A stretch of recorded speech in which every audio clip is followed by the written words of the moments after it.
Қалалық әкімдікте мемлекеттік жастар саясат жөніндегі кеңес отырысы болып өтті. Жиынға Петропавл қаласының әкімі Марат Тасмағамбетов, мемлекеттік орган басшылары, қалалық мәслихат депутаттары, жастар ұйымдарының мүшелері қатысты. Кеңес отырысын шаһар басшысы Марат Тасмағамбетов ашып, еліміздің болашағы жастар екендігіне тоқталды.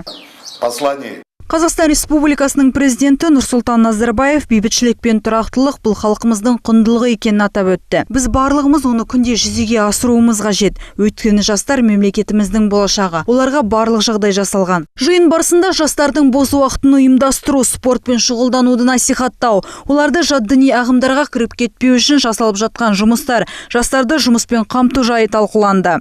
В июне месяце мы выносим повестку. Жастарды жұмыспен қамту мәселесі аясында жастар тәжірибесі бағдарламасы жүйелі түрде жүзеге асырылуда. Мектептерде, әскери комиссариатта экстремизм мен терроризмді алдын алуға байланысты жастармен түсіндіру жұмыстары жүргізілуде. Кеңес соңында Марат Тасмағамбетов қаламызда жастар саясатын жүзеге асыруға барлық жағдай жасалған. Сондықтан белсенді жұмыс жүргізу қажеттігін атап өтті.